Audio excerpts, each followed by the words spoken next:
Oke, dua kabar yang cukup greget. Kali ini yang pertama datang dari calon alusista besar baru kita yang bakal datang di tahun depan, bos, tahun 2026. Mulai dari jet tempur ada 2 jenis, kemudian pesawat jumbo 1 jenis, dan kapal perang jumbo. Nah, apa sajakah itu rangkuman alusistanya? Setelah ini kita ceki-ceki, bosku. Kemudian kabar kedua nanti yang tak kalah greget datang dari tetangga kesayangan kalian, yaitu jiran Malaysia, yang kini akhirnya mau tak mau, suka tak suka, harus mengkandangkan jet-jet tempur Hornet kesayangan mereka. Semuanya, bos. Nah lo. Lantas pertanyaannya, mengapa satu yang jatuh sekarang tiba-tiba semuanya ikut dikandangkan? Apakah bakal tidak dipakai lagi? Dan sebenarnya bagaimanakah sejarah jet tempur Hornet Malaysia yang terbakar kemarin? Apakah dulu itu jet tempur mereka beli bekas juga atau gimana nih, bos? Penasaran beritanya? Cus, mari kipas, mari kita kupas cerita lengkapnya satu per satu, bosku. Oke, yang pertama terkait alusista besar kita yang bakal datang di tahun depan, bos. Jadi tahun 2026 sepertinya bakal jadi momentum besar bagi TNI. Pasalnya pemerintah melalui RAPBN 2026 telah resmi menetapkan anggaran pertahanan yang lumayan besar, bos. Kenaikan ini pun bukan sekedar angka, melainkan sinyal kuat dari Presiden Prabowo untuk mengakselerasi modernisasi alusista demi memperkuat pertahanan Indonesia di tengah dinamika geopolitik kawasan yang makin hardang. Lalu pertanyaannya, apa sajakah alusista yang bakal datang di tahun 2026? Mari kita kupas satu persatu, bos. Nah, yang pertama nih, ada jet tempur Dassault Rafale asal Prancis, bos. Jadi seperti yang kalian tahu, sebanyak 42 unit sudah dipesan dan batch pertama bakal tiba di awal tahun 2026. Kepala Staf TNI Angkatan Udara Marskal M. Tony Harjono pernah menyampaikan bahwa 3 unit pertama direncanakan bakal tiba antara Februari dan Maret 2026. Sedangkan 3 unit berikutnya menyusul sekitar 3 bulan kemudian, yaitu pada Mei sampai Juni 2026. Mantap, jos. Itu batch pertamanya, bos. Kemudian alusista selanjutnya yang bakal datang di tahun 2026 adalah raksasa udara Airbus A400M. Ini adalah pesawat angkut berat multi-role asal Eropa, bos, dengan kemampuan membawa 37 ton muatan dan bahkan bisa jadi tanker pengisi bahan bakar di udara. Pesawat A400M adalah force multiplier yang mampu membuat daya tempur jet-jet TNI Angkatan Udara makin panjang.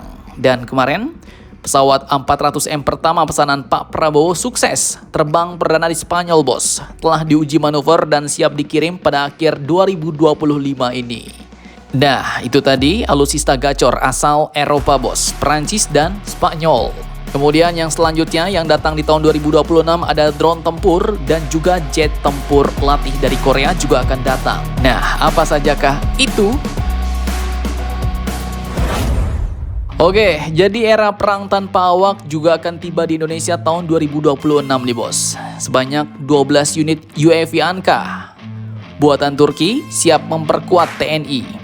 Drone ini pun mampu terbang hingga 24 jam non-stop, membawa 350 kg senjata dan dilengkapi dengan rudal presisi. Dan yang menarik, setengah dari unit ini akan dirakit di PT Dirgantara Indonesia. Artinya, ada transfer teknologi untuk mendukung proyek drone lokal seperti Elang Hitam, bos. Mantap, jos.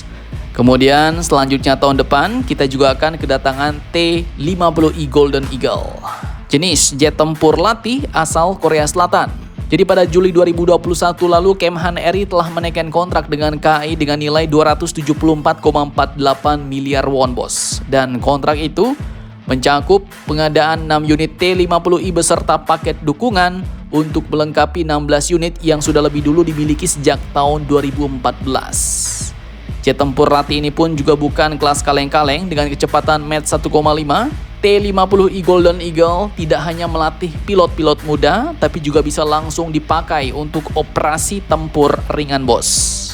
Kemudian, alusista gahar yang kelima disebutkan adalah kapal perang KRI Prabu Siliwangi 321 kembaran KRI Brawijaya, bos. Nah, kapal perang raksasa seberat 6.300 ton ini pun siap bergabung dengan TNI Angkatan Laut Dilengkapi dengan rudal pertahanan udara, radar AESA, dan sistem perang elektronik modern, bos. Kapal ini pun juga bakal jadi salah satu monster laut terbesar dalam sejarah TNI Angkatan Laut. Nah, jadi tahun 2026 full nih. Mulai dari Rafale, 400M, drone Anka, T-50I hingga KRI Prabu Siliwangi, semuanya datang. Dan semua ini bakal menandai lompatan besar modernisasi TNI. Sehingga tahun 2026 sepertinya bakal jadi tahun di mana Indonesia dapat mengukuhkan diri nih, bos, sebagai kekuatan militer regional yang makin disegani. Nah, kira-kira menurut kalian alutsista besar apa lagi nih yang bakal datang selain 5 jenis alutsista tadi? Yang belum disebutkan, silahkan kalian cocor-bacor di kolom komentar. Oke, kemudian kabar kedua terkait jet tempur Malaysia yang akhirnya kini semuanya dikandangkan, bos, untuk Hornetnya ya. Jadi perlu digarisbawahi dulu, jet tempur FA-18D Hornet milik Angkatan Udara Kerajaan Malaysia TUDM yang jatuh di Pahang pada Kamis malam 21 Agustus 2025 ini bukanlah pesawat bekas, bos. Jadi ini beda dengan rencana pembelian Hornet bekas Kuwait yang masih tarik ulur, atau wacana penyewaan helikopter Black Hawk bekas yang bahkan akhirnya juga batal. Kalau FA-18D Hornet ini adalah Hornet baru yang dulu dibeli Malaysia langsung dari Amerika pada tahun 1997, bos. Dan sejak itu, jet-jet tempur ini pun menjadi tulang punggung utama kekuatan udara negeri jiran Malaysia.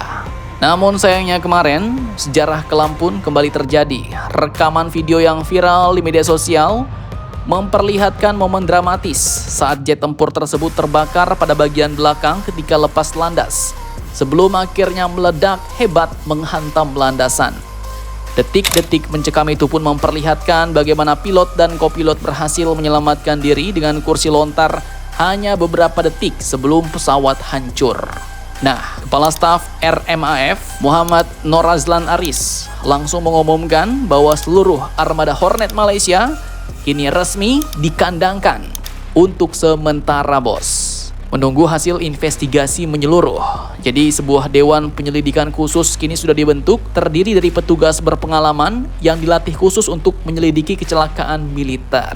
Nah, jadi dikandangkan maksudnya bukan tidak dipakai lagi, tapi mencari penyebab mengapa jet tempur mereka ini kemarin jatuh. Sehingga kalau ketemu penyebabnya, nah jet-jet tempur lain juga bisa diperiksa dengan penyebab yang sama tadi, ya kan? Jadi lebih aman. Kemudian Perdana Menteri Anwar Ibrahim juga turun tangan, telah menyerukan investigasi transparan dan memastikan bahwa keselamatan para pilot menjadi prioritas utama. Namun yang membuat insiden ini cukup makan hati adalah kenyataan bahwa hanya sepekan sebelumnya Raja Malaysia Sultan Ibrahim Iskandar sudah melontarkan kritik pedas terhadap pembelian pesawat tua, bos. Sang raja bahkan menyebut jet lawas sebagai keranda terbang.